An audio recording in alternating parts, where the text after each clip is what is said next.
Do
you recommend Persona 5 Royal?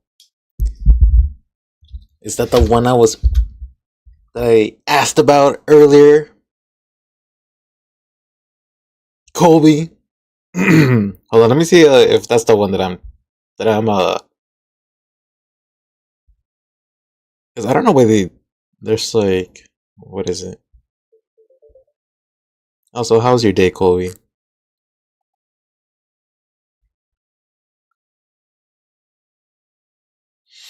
Okay, Persona 5 Royal. That one is $60 at the moment. The one that I was looking for is just Persona 5. That's it. And that one is $8. Wait, so then what's the difference with Royal?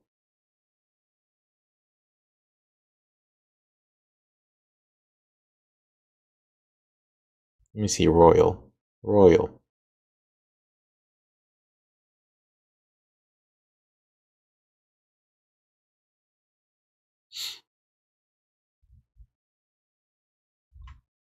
Okay, I'll save that one.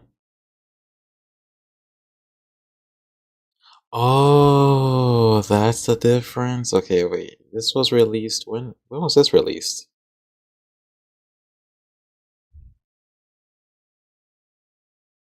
April 3rd of 2017, and then Royal was released in 2022. Oh, okay. Wait, which one did I ask for? 5 or 4? No, it was 5 that I asked for, huh?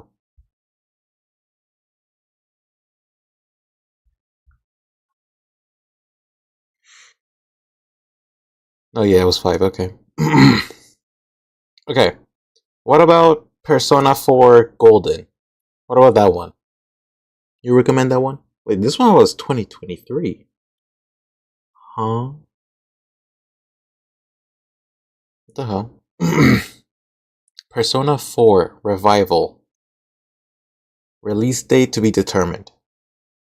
Okay, now this is very confusing, bro. What? What about Persona 3 Reload? What about that one? Is that one good? When was this released?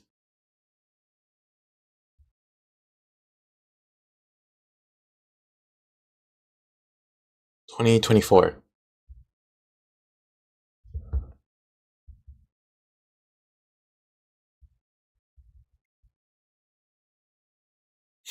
Is the latest remake? Oh, okay. Yeah, because I was looking at. Oh shit! As a matter, now that I'm talking about this, bro.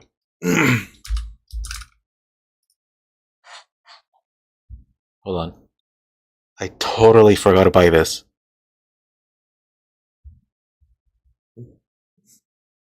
But now that we're talking about purchases, bro. Yap Yap. You ever heard of Yap Yap?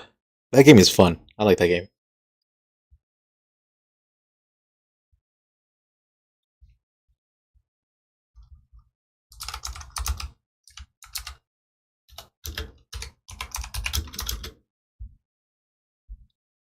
Oh shit. 6. I meant 6.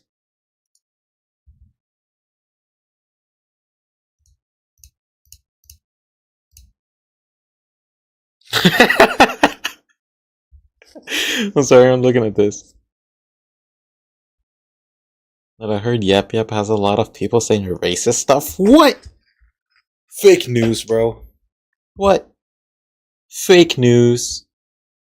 Fake news, bro. Fake news.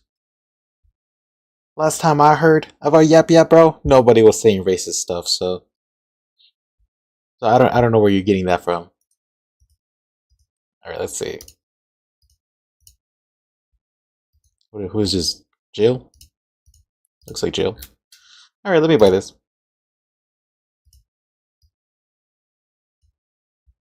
Iron Lung, what is this? Oh. Continue to payment.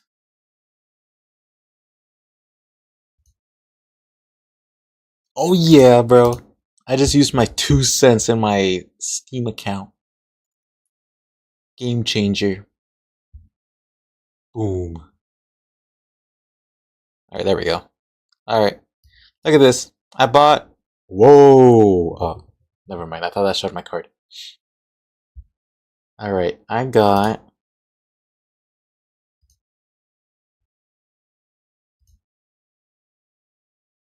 Where'd it go? Oh yeah!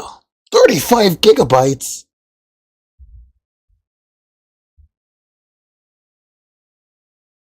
Oh shit, okay. Alright. I'll install it.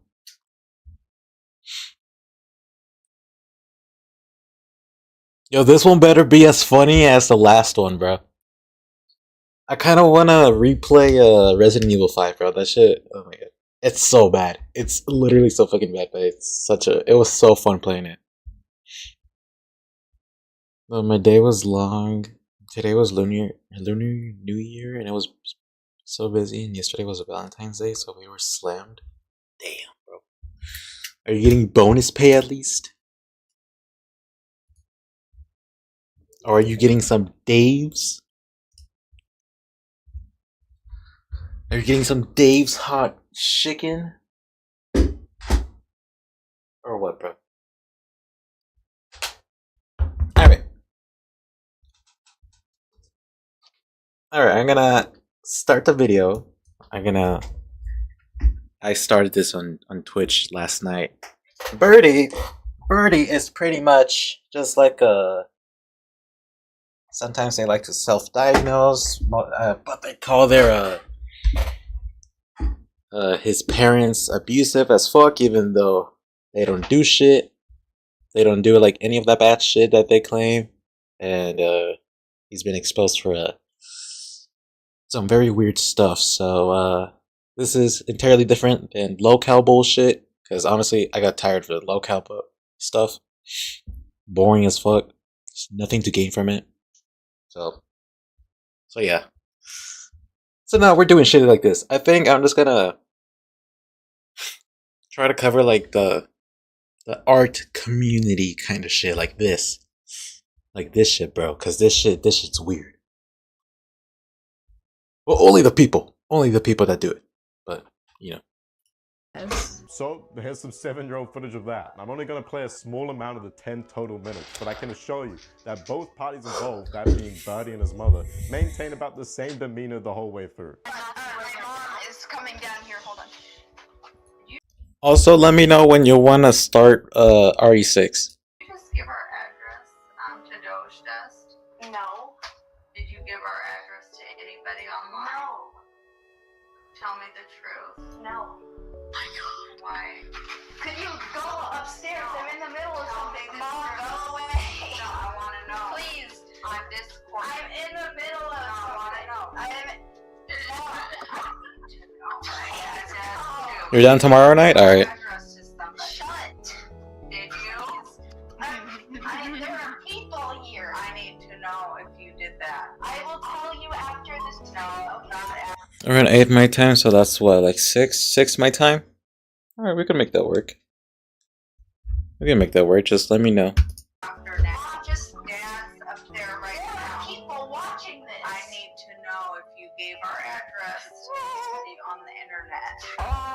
Oh, there was top chat in this? Dentist who is waiting up here. Hold last name away. That's enough. And now Nice. Oh, my time. Oh, my bad, G. My bad. go upstairs. Don't. Just go, okay? That's very dangerous. I'm in the middle of something really important. Alvina just told me that you right now. Oh my god. To Alvina, you go upstairs. I'm in the middle of something. Why did she? Wow, isn't that crazy? Seems as if Birdie's description of his mother coming in and abusively screaming at him over the doxing incident is an extraordinarily inaccurate retelling of events, and I might even argue the opposite of what actually happened. Yes, his mother did indeed threaten to call the police. However, unlike Birdie, she wasn't screaming about it and came off as extraordinarily reasonable to me. As Birdie has already made clear, Hey, Kobe. Do you like Sea of Thieves, bro? his parents are at minimum in their 40s and they prescribed QAnon. Okay. Let me see what Birdie put. Alright, conservative, Trump supporters, racist, sexist, transphobic, homophobic, anti-vaxxers, anti-maskers, conspiracy theorists, hardcore Christians, QAnon, 7 kids. So I can't imagine they're the most technologically literate. As Birdie also made clear, however, they have been receiving harassment online with their full names and addresses being dropped by Birdie's detractors. With that sort of equation, if you were Birdie's parents, who else would you go to other than the police if your son, who caused the fucking problem, is screaming at you and being uncooperative because he wants to do his really important task of drawing art on stream with his Discord buddies? One of those aforementioned Discord buddies was even attempting to tell Birdie to settle down and listen to his mother. Listen to your mom. Yeah, tell him. Listen to your mom. Tell For him. fuck's sake, Birdie's mom even gives Birdie the option to finish up what he was doing first and then come upstairs to talk to his parents about the issue. If my hypothetical future kid doxed me, I'm shutting that fucking stream down ASAP. Anyway, continuing on through Birdie's video, he proceeds to bring on his trans Latino friend in order to defend Birdie for his self-admitted transphobia and racism. Because I wanted to help him word it in a way that made sense, because not only am I a trans person too, but I'm also, you know, Latino, so I feel like my word has a bit more holding than his, because he's a little cracker. And then Birdie goes, Whoa. This is a rumor I would especially What the like hell? to disprove because my ferret Chara passed away in November of 2022, and I don't want my baby girl to be remembered that way. So there's this screenshot that my ex spread around of me saying I sexually abused my ferret. Of course, if this was true, that would be Your fucking ferret? terrible, and holy shit, you'd have to say. Wait. The ferret? The ferret. Is that what he said? Yo, the ferret? Oh, hell no. So there's this screenshot that my ex spread around of me saying I sexually abused my ferret. Of course, if this was true, that would be fucking deplorable, and holy shit, you'd have to send me to jail. Straight to jail. That would be it. You'd have to lock me up and throw away the key, guys. But But? Wait, what do you mean but? there's a shit ton of context missing from this. Admittedly, I mentioned this in the screenshot, but the reason this happened is because I was groomed into it when I was 13 years old. I don't have proof of this because I lost the DMs with my groomer, nor do I even want to find them. I don't even want to say his name because this was the most traumatic time that I was groomed. I've been groomed several times, obviously, but Wait, what? You were groomed into doing thingies with your ferret? Oh, hell no. this was the worst, and I don't want to talk about it for that long in public. Oh, Another thing hell I'd like no, to point bro. out, which is almost as important as the grooming context, is that right in the screenshot I said I didn't even go through with it. Like, it never even happened. I just prepared to do it because I was 13 and I was told to. This was extremely traumatic for me, which is why, despite the fact that these accusations were hurting me more than any of the ones before this, I didn't address it publicly. After this happened, I would cry every time I saw my ferret, and I had reoccurring nightmares about this. I was a victim in this situation, and so was Chara. Go. Oh, Yo. What? What? No, bro, that's actually fucking wild. No. No, bro, that's actually wild. okay, yeah. So here's that screenshot that he was referring. I warn you, I regret this awfully. I genuinely have no fucking idea why I did it. When I was 13, I was being manipulated by Maddie. I have no fucking idea, but when I left the house to try to make Shara do teen ants on me. I'm so fucking upset at 13-year-old me. I didn't even go through with it. I'm so ashamed. To Oh, according to Urban Dictionary, no. No. Teen ants. That's that's oral zegs, bruh. Oh no. No, bro. What?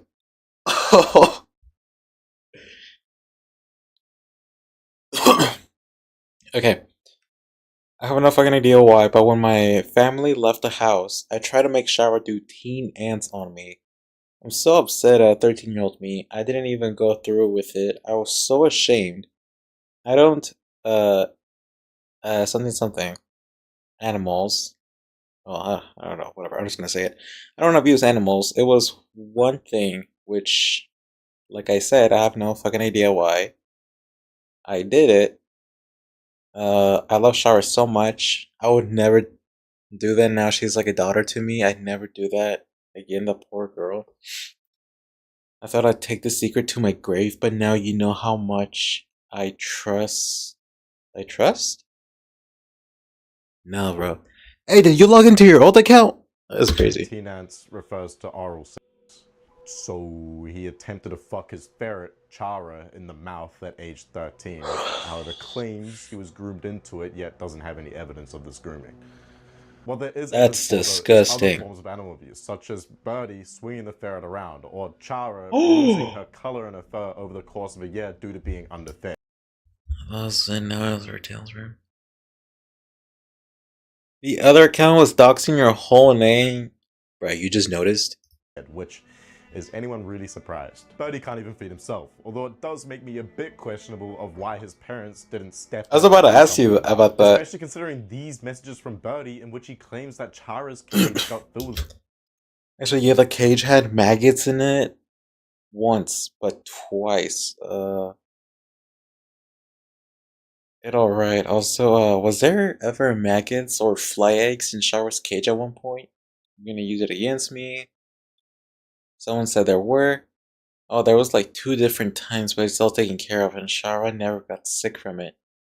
Even if you weren't making a video, I can get a picture right now. My friend and my sister are cleaning her cage. Oh, I can't get a picture right now. My friend. Oh, yo, you just made yourself look even more suspicious. Maggots a few times. Speaking of Chara's cage, as far as I'm concerned, it was far too small. According to my research, aka roughly 3 Google searches, a ferret cage should ideally be a couple square feet in diameter as well as potentially multiple floors tall. This is a hamster cage, at best. This was the point that ferrets are not supposed to be kept as pets alone. They are generally kept in pairs, as ferrets are supposedly a very sociable animal. I mean, other than sexually or physically abusing the ferret, I can't really blame 13-year-old Birdie for underfeeding the ferret, not getting a second one, or giving it too small of a cage. That does seem more like negligence on behalf of Birdie's parents, although it could be explained, not necessarily justified, by ignorance. I mean, I personally had no idea how to raise a ferret before this segment, but I wasn't really intending on getting one, so I think that about wraps up the speedrun. I mean, other than the grooming claims that I will address later after the Cine Bear. That is crazy. Anyway, with that being said, let's go into part 2 with Birdie's life story in the video I'm Back. Fuck work anyways, it's not like I'm physically or mentally capable enough to uphold a job in the first place. Fuck capitalism, fuck the public school system, fuck ableism. The first major topic that Bruh, Birdie addresses what? in this 2-hour-long video is the supposed abuse that his family had done to him. Originally, I was gonna mention here how abusive my parents have been to me my whole life, but due to recent events I've come to find that my whole family is abusive, not just my parents, and I'd like to talk about it. Well, with the exception of Hey, Colby, if you're still here, bro, I got a question for you, bro. my siblings, of course. I'm talking about my grandparents. Okay, well, what have they actually done to be abusive, though? My parents are very abusive. I'll give some examples in a little bit, but first let me put this into perspective for you. They are conservative Trump supporters. They are racist, sexist, transphobic, homophobic, anti-vax. You're here. Anti- Okay. Does Dallas have like those like anime conventions like once a year or some shit like that? And if so, do you go to those? Cause if you do, bro, I got a favor. I got a favor for you. Or game conventions or whatever. Cause I got a huge favor. Maskers, conspiracy theorists, hardcore Christians, they're literally in a cult, and they have 6 kids, not including me. They have emotionally, verbally, sexually, and physically abused me for my whole life, as well as neglecting me. And I can say that my siblings have endured similar treatment. Well, what the fuck? Why not just open with that? If Birdie's own parents emotionally, physically, or even sexually abused him as a child, would that not be enough to single-handedly classify them as abusive? Why attach a bunch of terms that... Okay, if you do, let me know, bro. Let me know. Cause I'm trying to get like at least like another like Evangelion figure or something like that, or anything like cyberpunk related. And like if you do, bro, let me know. And if you're down to get me some shit and send it over here, let me know, bro, and I'll pay for everything. more to do with politics. Wait, what is this? Daddy-o. Hey, what is this about you claiming to have been sexually abused as a child and posting up about it online? What's up with that? Okay, but to be clear, I never did that to you, and neither did your mom. If you don't want to talk about it, that's fine, but don't spread lies about us. Then bro says, I made British food.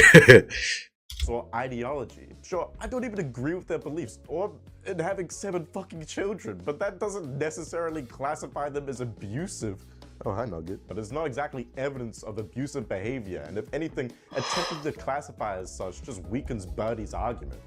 Anyway, Birdie goes on to state this about their alleged emotional abuse. One day, my parents literally swarmed me in the basement, so I hid in my room, and they screamed through the door for about an hour or more about how I'm lazy and faking depression to quote-unquote be a victim or whatever. They cut off my internet directly afterwards and they refused to bring it back. This happened when I was 14 too, except when I was 14 I ended up having a psychotic break that lasted for months, and the Wi-Fi being out was most of the reason for it. So, Bruh. then I obviously didn't want to have a psychotic break again, and I had nothing else to live for aside from the internet, so I attempted suicide. I told my parents I needed to go to the hospital because I thought I was bleeding out, when I was actually fine.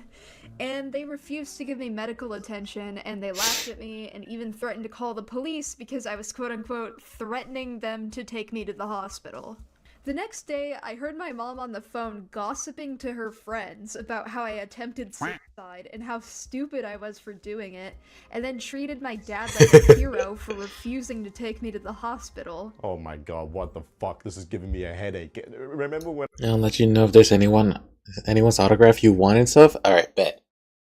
I mentioned at the beginning the concept of Autographs would be cool as fuck too. Does to a motherfucker.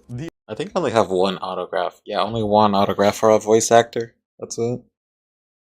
The entire 2-hour-long video is like this, by the way. There is just so much information to pass through, being dumped on you at every turn, that I'm gonna have to skip over a bunch of the less important shit, else risk a video the length of the Mr. T Lexify one. What I'm gathering from Birdie's description of the situation is that Birdie's parents were frustrated with the lack of action from Birdie in securing his future, so they turned the internet What's a off cool and level 4 argument, Borderlands? subsequently led to Birdie suicide baiting with the claim that he didn't want to re-trigger his psychosis due to lack of internet access. That makes no sense, bro. Stating is true. It is pretty. That makes no sense. Like, how are you gonna go like crazy as fuck, and how are you gonna claim to have like a psychotic break, whatever, all cause the internet is gone? Like, horrible of his parents to claim that he was just faking his depression as an excuse for his. Yeah, like that What shit just sounds so and fake. They probably should not have screamed at him. But overall, this entire situation is a pretty common dynamic between parents and children. I'm sure you or someone you know has been involved in a similar argument with a parental figure that may have even led to someone's internet being turned off. One thing I'm hoping you can't relate to though is the part where someone cuts themselves and begs to go to hospital. At risk of sounding like a jackass, Birdie is very clearly still alive and well making this video, so maybe Birdie's dad was onto something by refusing to take him to the hospital. I told my parents I needed to go to the hospital because I thought I was bleeding out when I was actually fine. I mean, it's not like he went and cut Birdie. It is kind of obnoxious to self-inflict harm and then expect someone to take the time out of the day to take you to the hospital. Additionally, I have to wonder how many times Birdie's parents experienced suicide baiting from Birdie, considering they supposedly immediately refused to take him to get medical treatment, yet apparently cared enough to get mad at him for being lazy. They do have 7 kids after all, and as far as I'm concerned, none of those are dead, so it's not exactly like they're just letting the kids off themselves with no concern for their well-being. This notably isn't the only instance of Birdie suicide baiting specifically his own parents mentioned within this video. There is also this. There are 2 livestream clips from 2017 of me threatening suicide to my dad, and another of my mom confronting me for giving out my address. I'm not gonna play either of these clips because they were of me as a child being put in abusive situations. And having an Abusive? emotional Oh, brother. response, so they're deeply triggering for me. And here's that audio he doesn't want to play. You need to go to bed. Well, maybe if I had my computer in my room. That's not gonna happen, and we could still hear you upstairs. Well, can you, like, not come in here because you're gonna cause drama? You can be on if you're talking during the day, but not at night. It's 3 in the morning now. Oh, it's not. Yes, it is. It's 2:45, but it's 3 in the morning. I can control the time. Dad, stop! You're gonna make someone hate me! Well, it would be fine because you won't be on the internet at all. In all directions. If you cut off the internet, I'm gonna kill myself. You know that. Based on the fact that it was live streamed, and Birdie described the last suicide baiting incident to have happened after the Wi-Fi was turned off, it's my impression that these are 2 different incidents, although the description from Birdie sounds so remarkably similar that I'm not 100% sure. If I am correct though, then that means Birdie suicide baited his own parents over them turning the Wi-Fi off at minimum. That's so stupid. Twice now, which he does somewhat acknowledge, although of course simultaneously attempts to justify it. I just want to say it was not okay for me to threaten suicide to my dad. Nobody should ever do this as a tactic to get what they want, and although it took several years, I've recently grown out of this behavior. Alrighty. But I want everybody to understand, I was 12 years old. I was a child, and my That's parents did that not shit love still me. does, bro. Oh my god. Oh my god, bro. This is literally so Ambrose core, bro. This is literally so fucking Ambrose core. I can't. They never paid attention to me, and I learned that the only way they would take me seriously is if I threatened suicide. This came from a genuine place of suicidal ideation too, so it never came across as a manipulation tactic to me until I took my hiatus and thought about my actions throughout my life. Another thing to consider is that I have BPD, and one of the symptoms of my disorder is literally suicidal threats and gestures along with self-harm. This is a facet of my disorder, but I've gotten much better at not having suicidal outbursts.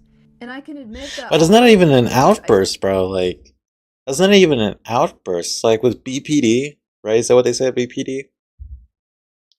Like, you only do that if you're like under extreme like stress, like impulsive. Like the way that Birdie does it is just like, hey, don't do that, or I'm gonna go off myself. Like, that's entirely different. Still feel suicidal at times, but I try to express it in a manner that does not come across as manipulative. The reason I told my dad I was gonna kill myself was because I was live streaming at 3 AM and I didn't realize this was something I wasn't supposed to do, so my dad walked in and told me to stop, and I said I would.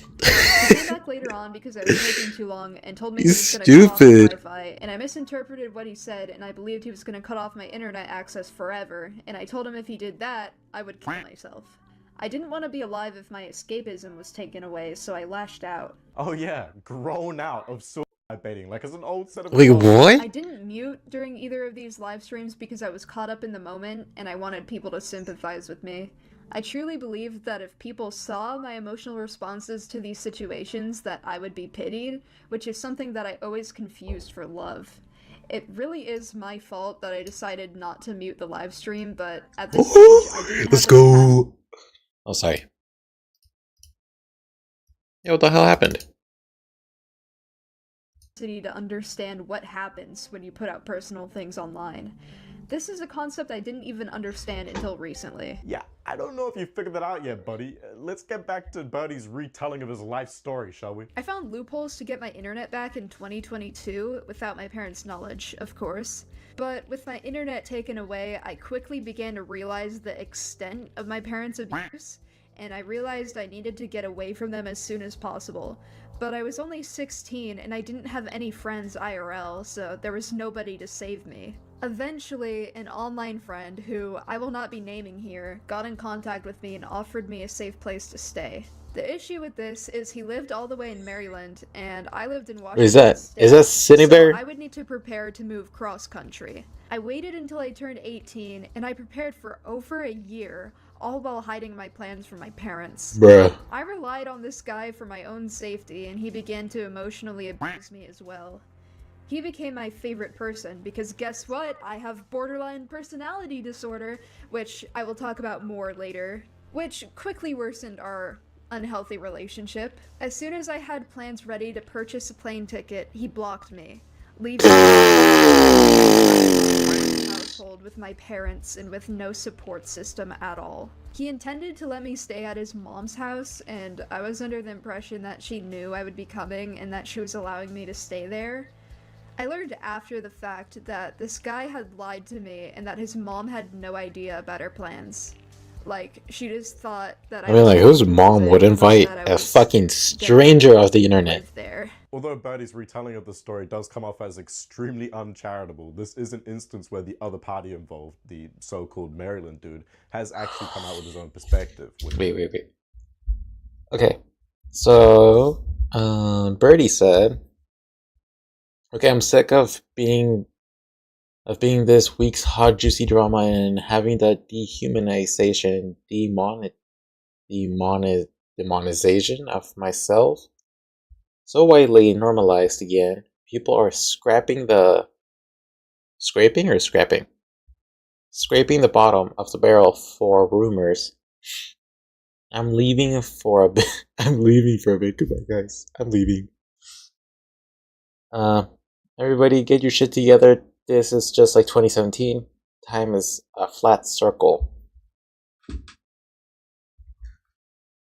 And then Refix says, "Remember when you called me abusive after I tried to leave you like 3 times, and each time you kept guilt tripping me to come back by threatening to off yourself? He quote unquote, he tried to get me stranded in the middle of the country. Okay, I was 17 and a junior in high school." Yo, that's crazy. That is I crazy. will address later.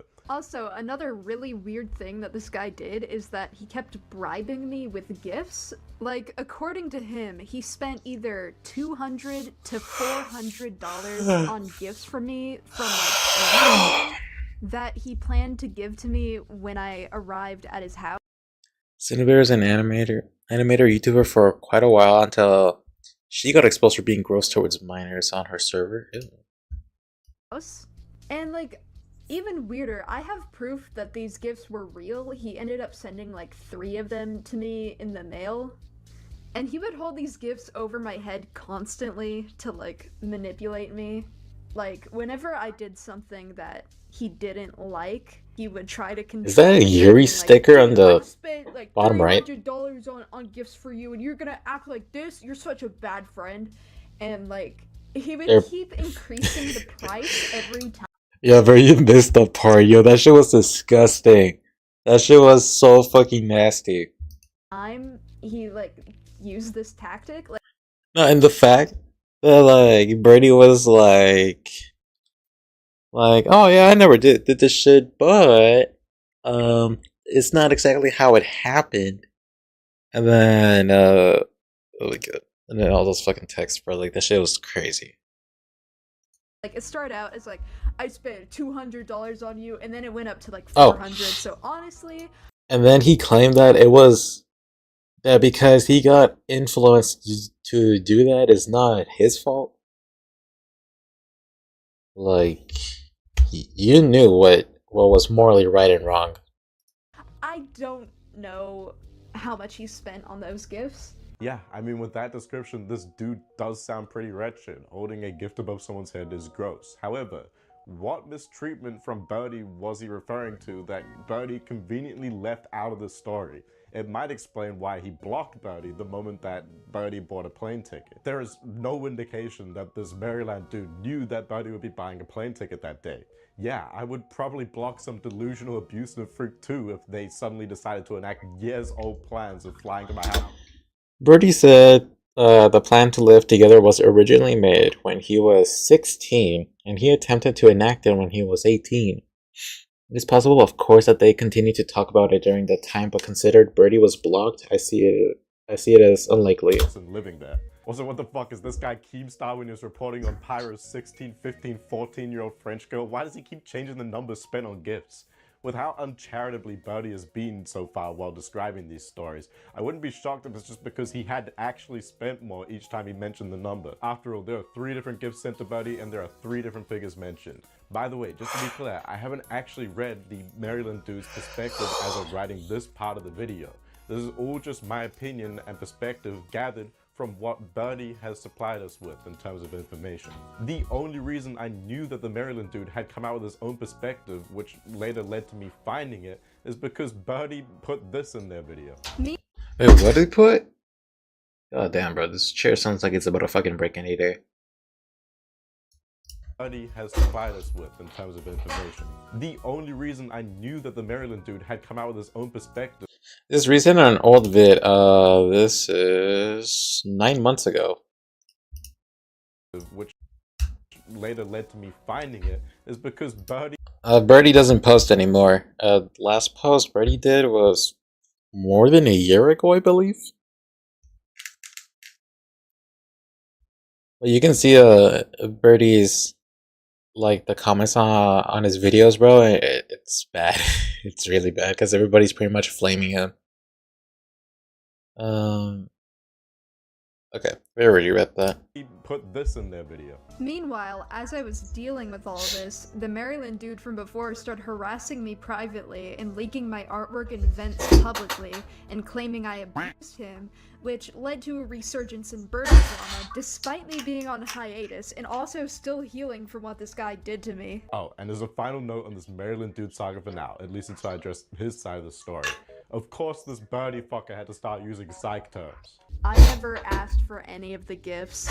He just decided to love bomb me with them, and I couldn't do anything because holy shit, that's a lot of money to spend on like a manipulation tactic. If I'm being honest, that's what it is. Like, holy moly. I have a personal beef with whoever unleashed the word love bomb on the internet. So, now it's the beginning of 2023. I ended up moving 4 times in just this year, and I endured so much abuse, which I will elaborate on shortly. I got back on my feet quickly, and I prepared to complete my GED so I could get a job and afford to move out. Despite the significant progress I was making, my parents kicked me out very soon after I turned 18 with the intention of leaving me homeless on the streets. Interesting that he noted, despite making significant progress on my GED. I'm beginning to get the impression that the aforementioned laziness that Birdie's parents were frustrated with was based around a lack of progress from Birdie on his GED. Also, what does he mean his parents kicked him out with the intention of making him homeless? Yeah, sure, I would agree that 18 is a very young age to be kicked out of the house. Nor do I believe that it would be particularly effective at giving Birdie the kick he needs to get his life in order and finish his GED. However, as Birdie will establish momentarily, he had other options for housing, and I don't doubt that his parents were aware of that considering who the housing is coming from. The day I was kicked out, I went to my grandma's house, and she allowed me to stay there and eventually decided that she would house me until I could afford to move out. Wait, that grandma you labeled as abusive at the beginning of the video? Well, let's hear it then. Issues began to arise when she expected me to wake up early to go to school 3 days a week and work on math at home for an hour every day, as well as getting to all my appointments by myself. Which I know it sounds ridiculous that this is where I began to suffer, but I dropped out of school in 9th grade and I have super autism. There's also the fact that I can't drive, Dude. so I would have to take public transportation to these Did you find all that shit exhausting? Oh my god. What is wrong with this motherfucker? education programs and wherever else every time I needed to go, and it was a 15-minute walk to the bus stop every day. Like what? Like you can't spend like 1 hour on like on schoolwork. Fucking 3 days for school. And then getting to your appointments by yourself, that's fucking easy, bro. Unless you live like really far from it. From the clinic, whatever. Wherever you have your appointments. Yo, what is this? Yo! Colby! Colby! Oh my god, Colby! Colby, I think these are the Marines trying to recruit me. What the hell was I that? don't even need to say anything here. The next 5 minutes is Birdie bitching about how putting a disabled. How does all doesn't make you? school- There's even programs for that shit. Like that. There's a. There's programs for that. I gotta go? No, bro. Please, bro. I'm not trying to be recruited by that, bro. Come on, man. I'm way too young. without one-on-one No, but there's programs for that shit. There's like the special education. tutoring is abusive or something. Like, you and just also stick with makes that this group. Goofy ass claim. It was the middle of summer, and I didn't have any cool clothes thanks to my parents' neglect. You don't have no significant damage to them? You know, I'm just checking because I don't think whether or not the clothes were cool dictates whether or not your parents were neglectful. This is just conjecture, as is a lot of this segment to do with Birdie's family. I wonder why. We only have one side of the story. But I it wonder seems why. more like Birdie's fault that his clothing wasn't cool enough. The clothing Birdie has drawn to demonstrate the supposed outfit of neglect is black shorts, black t-shirt, black headphones, and black wristbands. If this drawing is at all accurate to the clothing that he was supposed to wear at the time, I don't think it's too What much is of a that, bro? stretch to say. What is this, bro? Look at his fuck ass feet, bro. What is this? That Birdie chose the fucking black clothing, considering it's one of his 3 favorite colors, and the drawing that he has representing current day him is also wearing black. Secondly, take the fucking wristbands off, mate, and while you're at it, the headphones too. The headphones are just gonna trap heat that would be escaping from your head. Thirdly, I don't think I've ever worn fucking shorts in my life, so Birdie is actually ahead of me in this part of the meta, and as far as I'm concerned, the US is nowhere near as humid as New Zealand, so I don't know what the fuck he's complaining about. Anyway, Birdie goes on to give the namesake for this chapter. Fuck work anyways, it's not like I'm physically or mentally capable enough to uphold a job in the first place. Fuck capitalism, fuck the public school system, fuck ableism. Oh yeah, so on Cable, you have a 115k subscriber channel in which numerous reasonably high effort animations are posted. What about this very fucking video, the 2-hour-long trauma dump? All of it drawn, written, animated, and edited by you, Birdie. Birdie is capable enough to write numerous long-winded. It looks bits like a on fursuit which bottom repeat part of me. water. Wait a second, bring that rabbit Whoa, back whoa, up. whoa, You whoa, mentioned whoa, the whoa. Maryland dude in it. Okay, Whoa. so this is a Tumblr Whoa. post that is in response to a Whoa. Whoa. There's Tumblr. Tumblr's here. It's always Tumblr, bro. It's always Tumblr with these guys. Always Tumblr. Holy shit. Okay. I'm really autistic. I'm really autistic. Guys, what is ABT? Is it about? No. I'm really autistic about. Is that what ABT? No. I don't know. Prepare for an entire Bible. For an entire Bible about how I discovered I had it. Okay, so I guess it does mean that. I've exhibited symptoms of BPD in my entire life. It usually starts to present in childhood or early adulthood. It comes from childhood abuse and neglect. I only started to notice something was wrong in my tweens, early teens, when Malachi became my favorite person. Then, oh my god. Holy shit. And everyone was calling me mentally ill and weird and obsessive. I've known my entire life I was neurodivergent. First started therapy at 6 or 7, diagnosed with bipolar, autism, ADHD, but depression, anxiety, really early on. But there was something else that felt wrong to me at that age. I didn't really know what to search for or who to talk to. So I just went on Google and searched love disorders, and obsessive love disorder came up, which isn't even a DSM. And I posted on Google Plus. On Google Plus? Holy shit. I haven't heard of Google Plus in forever. I totally forgot about that. Saying I likely had that and was shot down immediately for self-diagnosing. So I didn't revisit it again until a few years later. I mean, you did. You pretty much did. You did self-diagnose right there. Breakup in 2021. I felt like it hurt way more than was normal. Stumbled across a video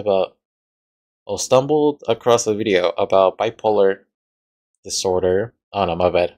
Borderline personality disorder.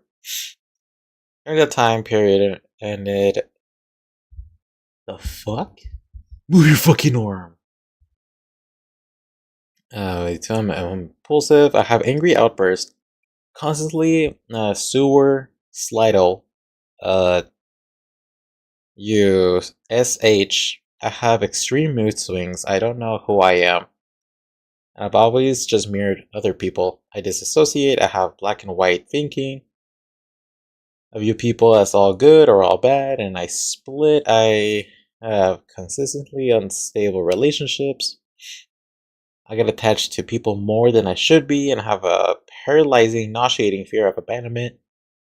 I have every symptom in the diagnostic criteria. I brought up the possibility of me having BPD with my mom, I think. I had no one else to go to because all my friends abandoned me and my parents took away my internet access. Oh, rather. And I was shot down again with my mom saying the classic insert family member has BPD and she's crazy.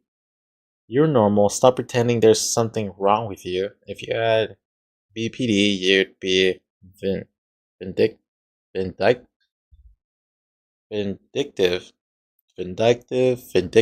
I don't know. And petty and evil. Do you think you're those things?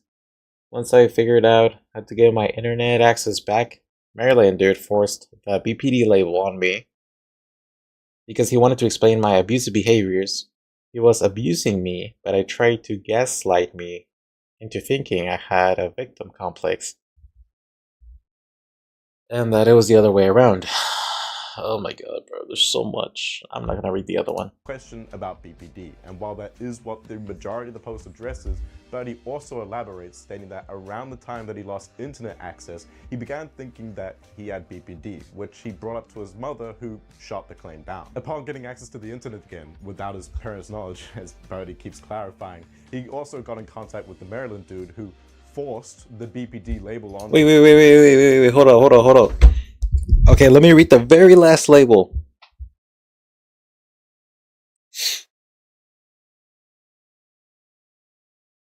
Okay, let me read the very last paragraph, my bad. I'm gonna end this by saying self-diagnosis is valid.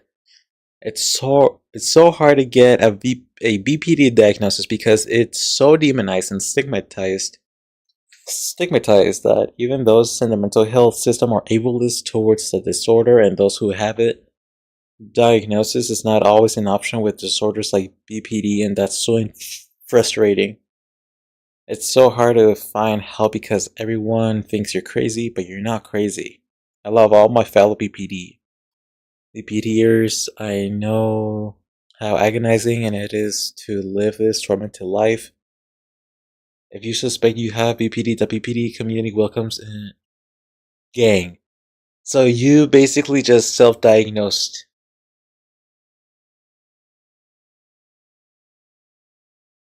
If you had BPD, you would be attempting suicide for attention. You fit the diagnostic criteria, but you're autistic, so all of your symptoms can just be attributed to autism. Sorry. I've had clients with BPD, and if you were like them, you would have an outburst in my office and be yelling at me by now.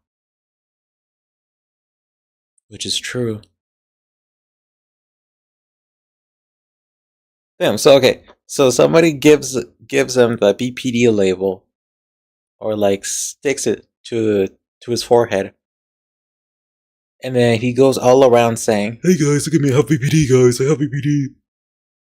And now you're trying to make yourself seem like you're part of the community, and like you're like a spokesperson for them, even though you're not. Birdie as a way of explaining his abusive behavior. This claim was followed by some bracketed text which stated that the Maryland dude was the one who was actually abusing and gaslighting Birdie into believing that he had a victim complex, and it wasn't actually the other way around, which, holy shit, the first usage of a psych term I might actually agree with.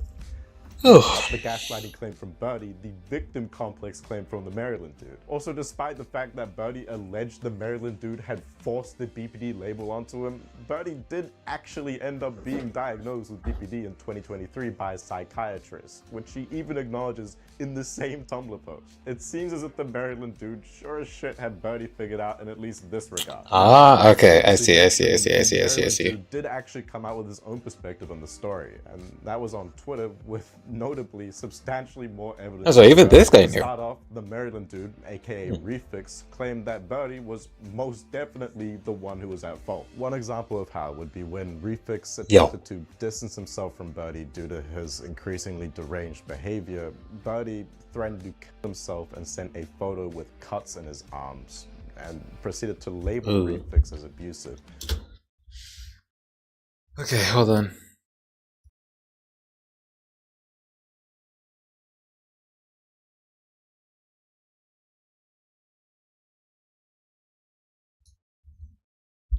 Okay. I was trying to help you escape your household, and you made threats to KYS. Wait, to K8. No, wait, my bad. You made threats to K8. Kale? To kill me behind my... To... Wait, what? No, it's not to kill me, it's... I don't know, bro. I don't know all this bullshit. Behind my back before love bombing me in reassurance, you sent me 30,000 word Google Docs about how infatuated you were with me, then accused me of being abusive when I left, I mean? Yo. Sorry. 30K Google Doc, like 30K word Google Doc? Stop fucking ignore me. Fuck you, Plankton voice. Hey, no way, bruh. This dude. Also, Birdie was begging people for money online, but then wasted all that money on My Little Pony. Yo, what? Oh, yeah. My Little Pony. Okay, fuck you, Plankton voice. I will destroy all of you. Dog. Why are you ignoring me? I thought you cared about me. I hate you. Fuck you. Fuck you, Vinny. What the fuck is wrong with you? Why? Talk to me, goddammit. I'm trying so hard to talk to you. I'm gonna eliminate you.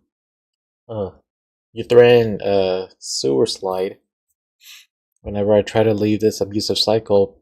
And when I finally left for good, you harassed me for telling me to KMS and our old YouTube playlist and leaked my state to your entire YouTube audience after blackmailing me into silence. This is supposedly displayed through this discussion afterward.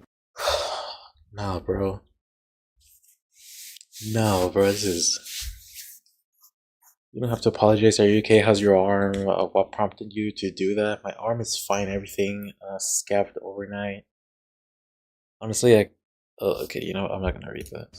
Refix additionally clarified that the primary reason he ended up blocking Birdie, preventing Birdie from coming to his house in Maryland, was because Birdie had allegedly threatened to kill Refix behind his back. So yes, Birdie seemingly completely lied about Refix, a person who merely attempted to help Birdie by offering him housing, subsequently labeling him as abusive and driving him to pull out. This was crazy bonus. All the hair ripped out when I was friends with him because of stress and mental illness. Perfectly okay for him to be horrible to me.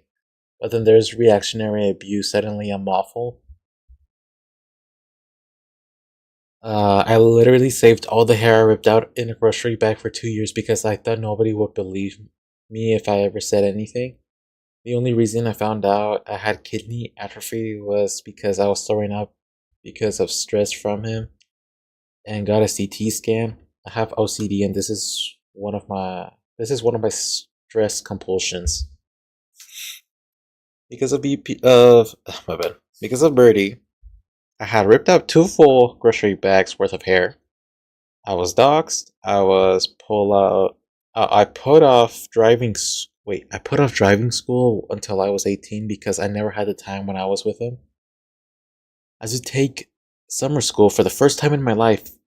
The year I cut him off because I missed 1/3 of the school year from stress-related sickness. The other 2 to 3 were spent up at either the nurse's office or at counselors. And then there was many days where I felt so sick I was just sent home. I lost out on a $50 an hour position job opportunity because that was offered during the time when he was constantly sued. No, that's... Oh no. His friend pressured me to drink to make me say something I regret, so I'd lose my best friend. I lost one of my best friends and then someone who I looked up to because I was so focused on helping him that I couldn't respond. Oh, damn, bro. Mountains of hair from stress. Anyway, back to Birdie's trauma dump because he starts talking about grandma now and how she was supposedly abusive. I texted my grandma one day to ask if I could have some food in her house that I knew nobody was eating, and she got mad at me and told me not to blow up her phone asking for help ever again. What? You can't just say that and expect me to believe you when you're showing fucking contradictory evidence on screen. Birdie... Could I have all the chocolate chip Cliff Bars and the water seasoning? Bro, what is the water seasoning? 2:14 a.m. 11:00. Bruh, she sent that shit in the middle of the night. I mean, my bad. I'll bring that stuff in your blanket, flag, clothes, hamper, hangers later this evening. I'll stop off at Costco and get a big box of Cliff Bars. Let me know what time you have. You have free time later. Also, your parents don't blame. He's supposedly abusive. But the second part didn't, so this is all the proof I have of my interactions. Grandma is just being extraordinary. Oh, wait a minute. Birdie put, I didn't realize that only the first part happened over text, but the second part didn't. So this is all the proof I have of this interaction. Sorry. Then what the hell is the point of putting this shit if you're like not helping your case at all? Sweet in these texts, talking about dropping off supplies like food or a blanket. The cognitive dissonance of Birdie describing how horrible his grandma was and how his grandma was blowing up his phone. This is on the screen. It's just fucking absurd to me. And it's so stupid. Birdie has provided an Birdie's so stupid. account of his relationship with his grandma. That's also why I'm so questionable of Birdie's entire trauma. Birdie's like the kind of like motherfucker where like, oh shit, like how do I say this? Like, how do I say this? I can't think of it right now. Because there's some worthless photos of some random gifts he received from the Maryland dude, and a screenshot of another set of texts with grandma. These texts are the only... It's like he's the perfect example of if you talk too much, you're just making yourself look even worse, pretty much, in like situations like this. Okay, Grandma said, you see, your parents can handle you. Nobody can handle you. I think you need to put some work into trying not to be so much to handle. You burned your bridges here. Telling people you didn't feel safe here was incredibly underhanded and hurtful. If you don't want to get kicked out, you should talk to Nana and Jean. And Jean about what you can do to deserve to stay there. What do they need to see from you? How can you prove yourself? Are you willing to try? Or you can ask the shelter owner for help and put in more effort. There, at least you wouldn't be homeless. You think he was looking for alternative housing? Key piece of evidence that Bodhi provides for his claims of being abused by his family, and it's completely fucking contradictory to his story. Regardless, here is Bodhi to elaborate on his homelessness. So now I have a homeless shelter.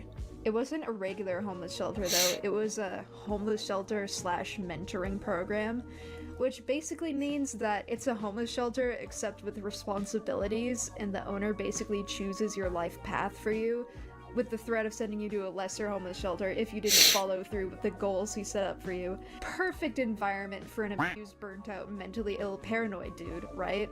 So this all went about as well for me as you could guess. I was surrounded by other homeless people with no privacy. I was too paranoid to go outside, and I barely had any money, so I couldn't get myself groceries, and I basically began to starve. Most days, all I ate was a granola bar or two, and some days I didn't even eat at all. I stopped showering because the living space was so dirty that I didn't feel clean after showering anymore. I was in an unsafe area. People would pizza bomb the place, and there would be police outside with loaded rifles, and literally everybody would laugh it off while I hid in my room and had a panic attack. One day I got too scared to drink the water because of how dirty the sink was, and I came dangerously close to passing out due to dehydration. I began to lose weight I didn't want to lose due to the lack of food. I was barely sleeping, too. That sounds like a tutoring program mixed with a boarding house. I mean, there's also this text from Birdie's grandma, which I'll expand upon later, in which Birdie's Twilight Princess soundtrack. Staying at the shelter as not. Sorry, I just had to mention it. To be fair, that could just be referring to the fact that Birdie would at least have a roof over his head, but regardless. Conjecture warning, but this sounds like a program that you would need to fill out paperwork for, which, when considering Birdie said this. That I needed somewhere to stay where I had a basic level of assistance because on my own I would literally starve to death. And my mom told me it would be fine and that her and my grandma would help me get groceries and get to my appointments. Where was that kind of help I needed a few months ago? And he's also previously described those family members as transphobic.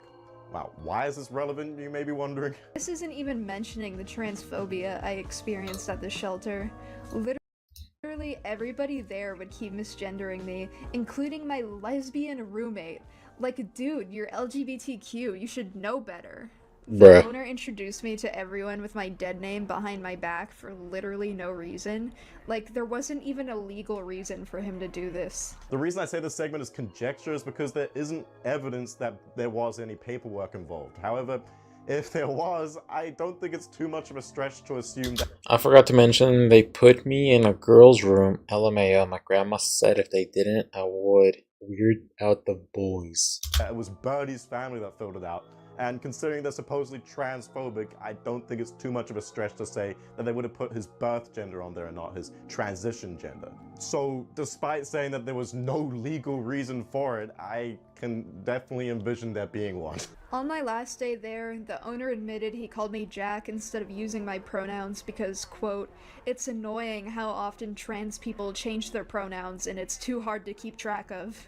And then he proceeded to mansplain the concept of transphobia to me, and that some people may not agree with your lifestyle and you just have to let those people misgender you. And I had to agree with him because I didn't want to be the annoying tranny who stands up for his own rights, because that would have pissed him off for sure. Yo, holy shit!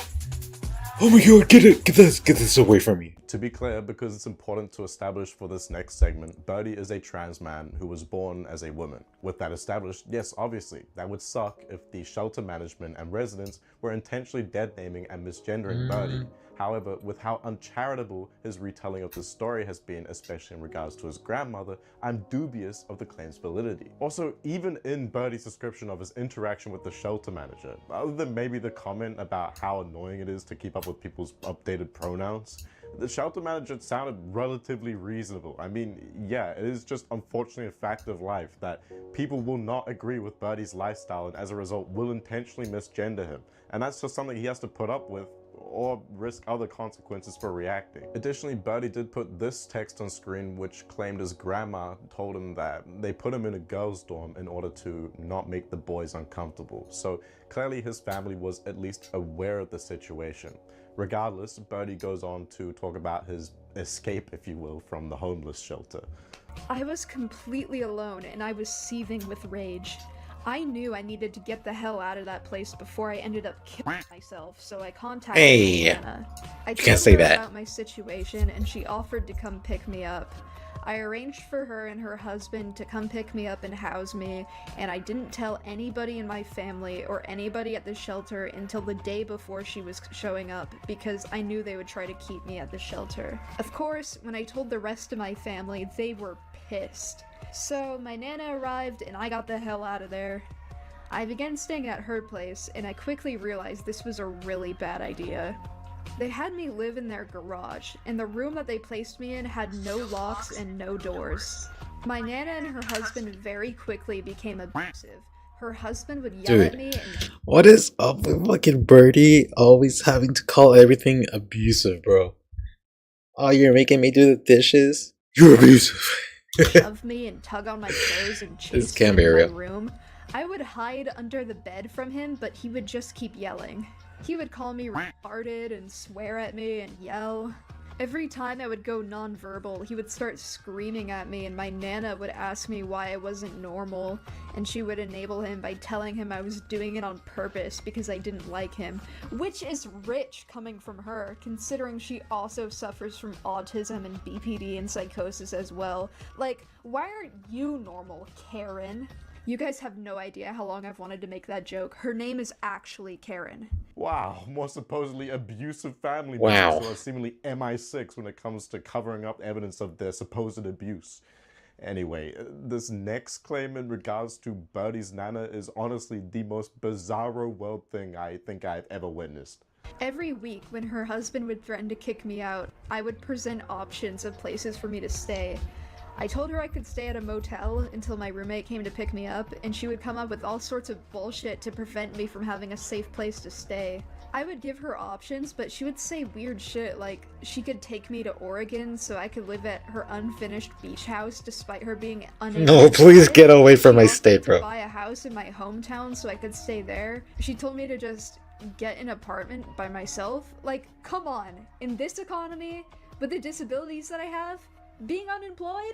It'd be easier to cure cancer by mixing a shampoo potion together. I told her everything I said here about the homeless shelter and that was not an option. I had options on where to stay, but she straight up refused to let me go safely. She forced me to go back to the homeless shelter one day.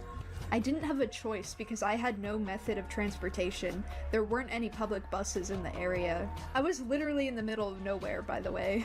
My options were going back to the shelter or being left to the streets of this nowhere neighborhood and either starving to death or getting killed by coyotes. I would give her options, but she would just say weird shit, like offering me free fucking housing. Like, what are we talking about? No, Birdie, your two options weren't fucking starve or get ate by coyotes. They were a house in Oregon or a house in your hometown. Like, what is all this shit about homelessness if it's completely self-inflicted? It is very well possible that Birdie's family was abusive to Birdie when they were younger. I mean, other than the unrestricted internet access, I don't know how else you would end up with someone as fucked up as Birdie. The issue is, however, when going off of what Birdie has told us, I cannot in good faith make that conclusion, as by his description, his family has attempted to provide support to Birdie, and subsequently just got pushed away and received abuse allegations. That is especially when considering this second screenshot of text from Grandma. Within you can see Grandma seemingly giving Birdie some tough love, stating that Birdie should put some more work into not being so much to handle, as the whole family can't deal with it, especially after being burnt. Notably, Grandma does actually mention the shelter owner, stating that Birdie could contact him in an attempt to avoid homelessness. So assumedly at this point, the free house in Oregon or the free house in his hometown is off the table. The fact that Birdie started the video with a disclaimer of why his family shouldn't watch it is suspicious to me. Was it genuinely motivated by desire for them to not be involved in his life because of the fact that they hurt him?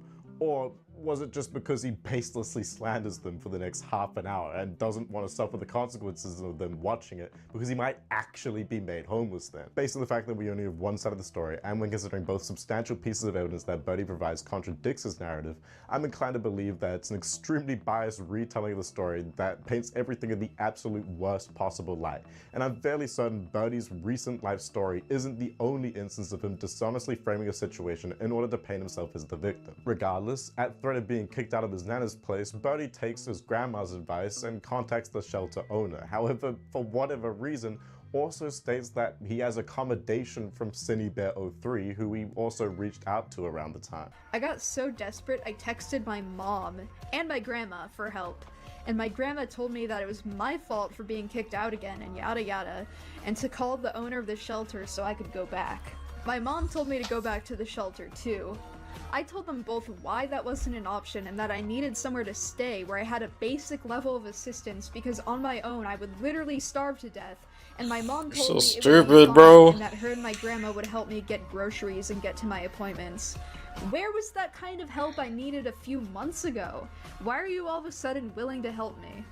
Oh, I don't know, maybe because Birdie is homeless and clearly can't take care of himself, so pushing him to do things like taking care of his own appointments would just apply unnecessary pressure to a family member that they're attempting to help at the time. Well, I didn't have a choice, so I called the owner of the shelter and asked if I could get back in. The thing is, my nana and her husband threatened to kick me out so often that I made plans for my roommate to come pick me up on November 4th. Due to this information, the owner rejected me and told me I couldn't go back to the shelter. Why did Birdie tell the shelter owner that he had accommodation with CineBear when he just didn't because CineBear was across the country? Did he even clarify that, or was it just like, nah G, I got somewhere to stay, don't worry about it bro? Regardless, it's finally time for the degenerates to unite, so I'll just let Birdie explain that for you. I couldn't stay at my nana's house for obvious reasons, so I had to go back to my parents' house. I'm not even kidding. I stayed there for a little less than a week until my roommate was able to drive from Missouri to Washington to pick me up. For those curious, my roommate is CineBear03, another animation memer, furry, previous Sans fangirl. What are the chances? As of writing this, we've been living together for almost 2 months. We've known each other through the internet since we were kids, and we used to watch each other's videos on a regular basis, so it is incredibly surreal knowing that we ended up living together. But like, good surreal. I honestly don't know what I would have done. Oh hell no, I bro. know for sure I would have been homeless on the streets. It's hard to express how grateful I am to have this opportunity and to have a friend like this in general, because I've never experienced this kind of love and care and compassion until now. But I am incredibly grateful to have a chance at life, and it's all because of Cine. Everyone in her life was telling her not to come get me, but she went out of her way to save me regardless. We had a nice road trip. We were in the car for about 2 days. We snuggled up under some blankets and watched YouTube videos, ate snacks, listened to music, talked about things, and took naps on each other. We were homeless for a few days, but her friend provided us a place to sleep until we could move into our apartment. And now we're here. We have our own place, and we're happy. Not once in my entire life did I ever think I would have a future like this. Like, up until now, I had never been in a safe environment, so I had no concept of that ever becoming a reality. I fantasized about a future like this since I was very little, and now I'm here. I'm still mentally ill, I'm still struggling, I'm still healing from my past, but I'm happy and I'm safe, and I have a chance at life. I've never had that before. And I never could have done that without Cine. No, yo, what is this, bro? So, what's the verdict? Yo, what is this? Oh hell no! Wow, what a cute story. What a I'm sure this wonderful happiness story. will last forever. I've been an irresponsible content creator, and I've been acting inappropriately towards my fans. This alone is enough for me to realize I need to make sweeping changes to how I conduct myself and how I interact with my fans. But the most serious thing I've done is I've groomed a minor.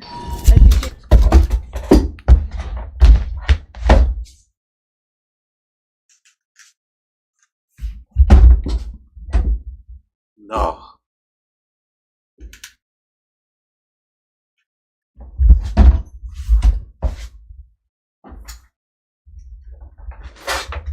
No.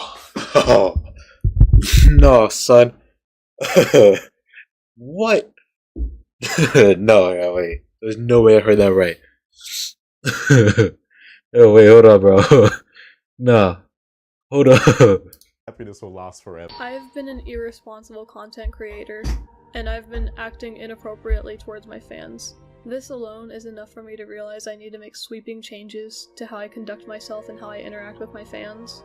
But the most serious thing I've done is I've groomed a minor. I became friends with a 14-year-old after I made a mental note to myself to not become friends with minors again. Yeah, so as established, I already have a video covering the CinnyBear03 allegations, but if you haven't seen it and need some context, let's just say it's a pretty open and shut case. Essentially, CinnyBear was exposed for sending art that depicted gore, fetish content, and rape to minors. Ended up admitting to it in a video No way. later taken down. Speaking of taking down videos, while I was working on this video, CinnyBear privated her entire catalog, which resulted in one of the largest viewership count decreases I've ever seen on YouTube. But anyway, there were notably 2 Google documents that outlined allegations against CinnyBear that were released in September of 2024. Birdie released his video, "My Roommate Groomed a 14-year-old, I Need Help," the same day that the second document written by Eno was released, or more specifically, September 15th. The video has a bit of an entertaining beginning, I cannot lie. Okay, I have to be kind of quiet because Cinny is in the other room because she called in sick from work today. But let me pull up my script. This motherfucker is making his expose on CinnyBear while she is in the next room. That's crazy. That's fucking hilarious. Could he not wait until tomorrow or the That's day crazy. after or what? I mean, he calls it an emergency to make the video, but I do not understand why you would rush something like this. The internet would not have noticed if Birdie had released his video a day or 2 later. Birdie's so stupid, bro. Oh my Birdie god. goes on to provide some context of how they encountered the allegation and additionally clarifies that they condemn CinnyBear and don't blindly support her just because they live together. Although notably, Birdie does repeat quite a few times that he doesn't know the extent of That's CinnyBear. CinnyBear, yeah. So hey Birdie, maybe you should go watch my last video No. and then you can come back and watch this one. Birdie then states that he's looking to move out and will begin doing emergency commissions in order to raise money for it.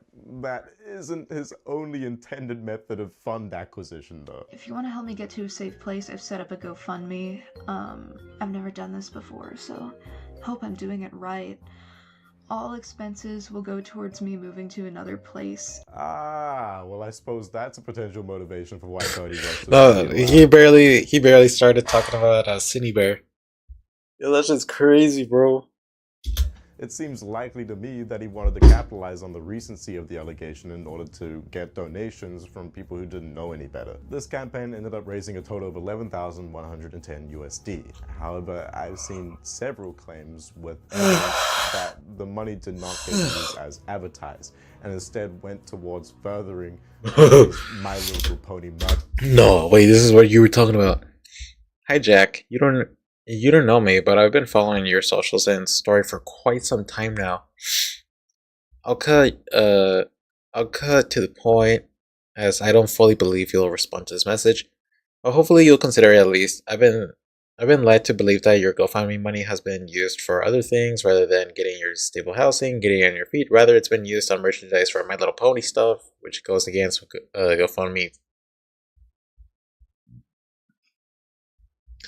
GoFundMe's policy. I donated 60 quid, as I believed it was for a good cause, but I feel misled and robbed, to be honest. I'm contacting you now and hopes you will return that money to me. This is Jack's temporary PR manager. No, bro. This motherfucker got a PR manager? I'm crying. What? I believe you have been heavily misled. Every single ounce of cash from the GoFundMe has been used to help himself with his current homelessness crisis. The money he spent on My Little Pony merchandise was, yes, an unwise decision on his part. No, this is definitely Birdie. This is definitely Birdie fucking typing this shit. But everything came from commissions. Well, his PayPal and his bank account are linked. The money from the PayPal, which he earned himself through his commissions money, is the only money that has been used irresponsibly. The 10K he was given is something he guards with his life because it is currently all he has. I do not agree with his choices to spend so much money on merchandise while he was in the midst of homelessness crisis and blah blah blah blah, whatever. Collection, which, okay, buddy. The person who initially made this claim was a Twitter user by the name of Queen, and they are actually the individual who temporarily housed Birdie after the release of this video. Temporarily because Birdie got kicked out, of course, which led to Birdie accusing Queen of being a manipulative, abusive hoarder. Of course. Not before Birdie decided to ditch a shitload of his possessions at Queen's house, which seems to be becoming a bit of a signature move at this point. But most notably, those possessions included the ashes of that ferret that he sexually assaulted and also called his daughter, Chara. Now, to be fair, in regards to the GoFundMe claim, Birdie did actually respond with an explanation when he was confronted on it. Well, I say he responded, but the messages claim that it's Birdie's PR responding, which is fucking hilarious because that either means that he's lying about having public representation, or he got public representation Oh, shit, what was that? criticizing him online for being a freak. But regardless, his PR claims that Birdie is sat in the GoFundMe cash and it was actually just the money he earned from commissions that he spent on the My Little Pony merch, which I suppose is some semblance of a defense, although I still find it fucking ridiculous considering he's claiming to be flat broke, starving, and at risk of homelessness. But anyway, Birdie continues the video explaining how he intends on escaping from Cindybear's place. Honestly, I don't even know where I'm gonna go. I don't know what the rest of my life is gonna be. I'm gonna talk to my family later. I highly doubt I'll be able to stay with any of them because, you know. Think as to why that would be. If my understanding of the story is correct, then Birdie basically accused these people, his own family, of being physically, emotionally, and sexually abusive with his relatively large YouTube platform when, as far as I'm concerned, all these people really did was push Birdie to try and look after himself and not be so reliant on others. Even in the unlikely instance that everything Birdie has claimed about them is correct, why would one, Birdie even want to move back in with them, and two, why would they want to take Birdie back if Birdie has already aired out how horrible they are online, probably for the whole local town to see? That's honestly the main thing. None of these people have online careers. There was no reason for Birdie to make a half-hour-long segment airing out personal family drama, especially when considering the fact that Birdie's old therapist, for example, but additionally his Wait, ready? Check if you're caught up, bro. family and friends have found his videos and watched them. I didn't have anybody IRL to confide in, and even when I did, they would talk about me on the internet or watch videos about me. My own parents did this, which is hilarious. Like, I'm pretty sure they watched Birdie rants together on their TV. This is like cartoon villainy. I have a personal life and beefs, but you guys sure as shit aren't hearing about it unless it's anecdotally relevant to a point or it somehow comes online, and even then, I'm gonna do my best not to disclose any of the parties involved. I mean, this motherfucking Birdie seemingly accuses every single person that comes within a 10-meter radius of him of abuse. Without No, for real. People are gonna start poking holes in his story, especially It's if crazy. he starts asking for 10K to solve a problem that he seemingly made for himself. What's pretty absurd is that, as far as I'm concerned, Birdie is currently staying with another family member. So, genuinely, what did that 11,110 US? As I said before, he's sitting on the cash, otherwise he got a wheelchair, and My Little Why would you need a wheelchair for?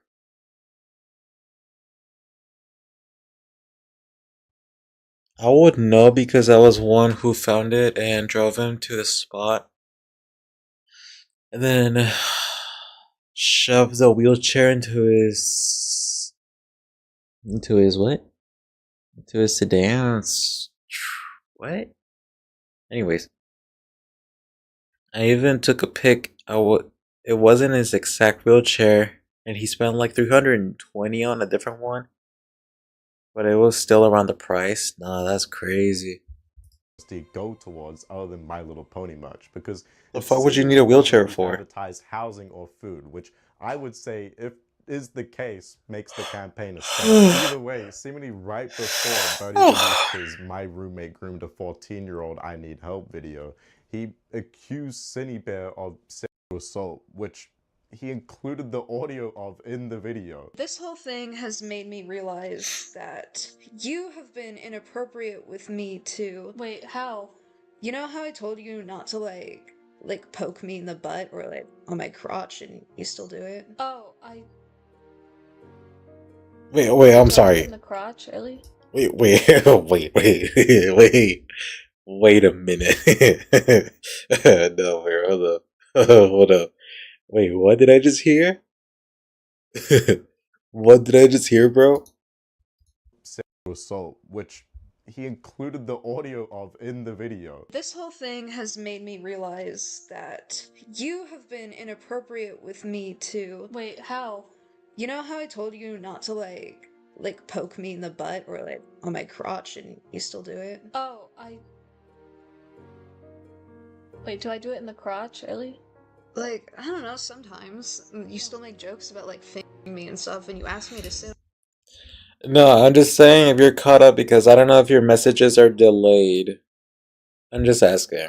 on your face that one time. Like, that's not like that's a sexual situation that you were gonna put me in. Like, I consented to it because I didn't know what kind of touching was and wasn't okay, but now that I'm like putting the pieces together, now that I've like stepped back and took in the whole view of the situation, You're less perfect because you're taking care of your cat. All good, bro.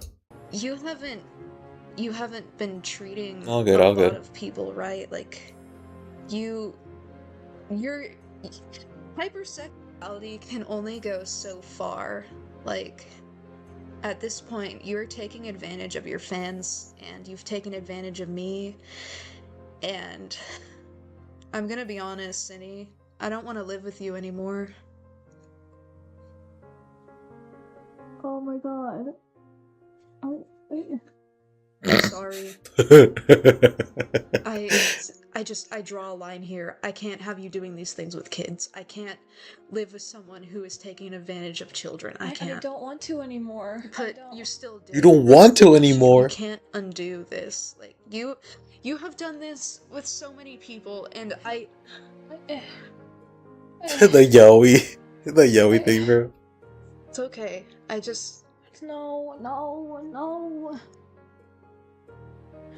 No,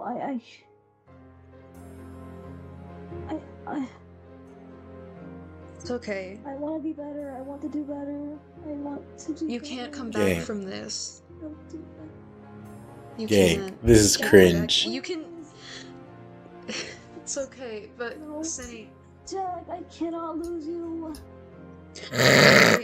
I don't feel safe here anymore after learning what happened. Jack, Dude, I was Bro. fucking crying my eyes out earlier when I found out. Yo, this is not real, bro. This ain't real. This shit is not real. Also, why are you using Discord through the browser, bro? Are you fucking stupid? I fucking created the recommendation pages. They were queuing up for real. But you did. Jack. Bro, this thumbnail right here, bro. I just realized what this shit says, bro. This shit says, cook their kids with this fuck ass face, bro. Let's see what's on top of here. It says, line art, animated film, dinners, J-pop, baking, comic books, mixes, My Little Pony podcast, gaming, music. Broke my heart, Cindy, that you would do that. Yo, what is this? What is this? Oh, wait a minute. This shit kinda fire.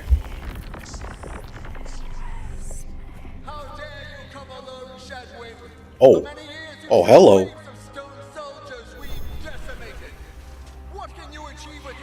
Yo, she kinda... She looks hella sick.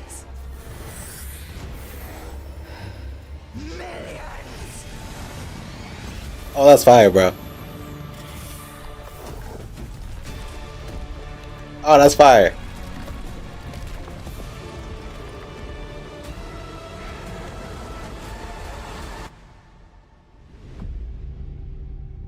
Cool. Honestly, just an odd conversation. About half a month after this video was released on October 4th, Birdie ended up posting this frankly She looks badass, bizarre bro. piece of art which claimed to depict the incident. I say bizarre because Ew, who the fuck what is this? caused their supposedly traumatic Who is this, bro? Ew. I told her I knew about the grooming. I told her she sexually assaulted me. I told her I had to leave. She said, "Can we cuddle one last time?" So I laid on top of her. So she put her fingers down the bed of my ew, bro. But now I've been ran out of tears to cry, words to say, emotions to feel. So I just let it. What? No. What is this? Dude, what the fuck is this? No. No. What?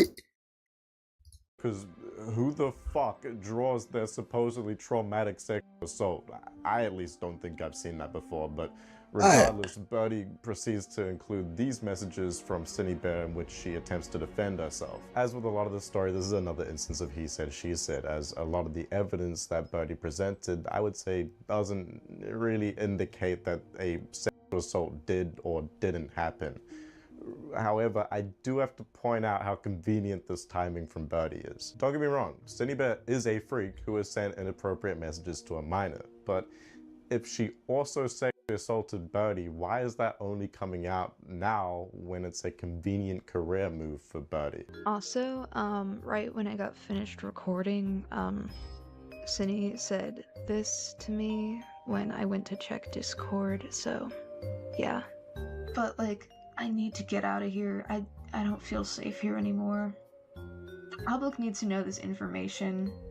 Like, this is a public matter, and I'm gonna be the first to voice this publicly, because if somebody else went first, everybody would go after me. And don't worry, I am like speed running this. I'm like going through this as fast as I can, just so I can I can get this out as quick as I can, so just so everyone's educated.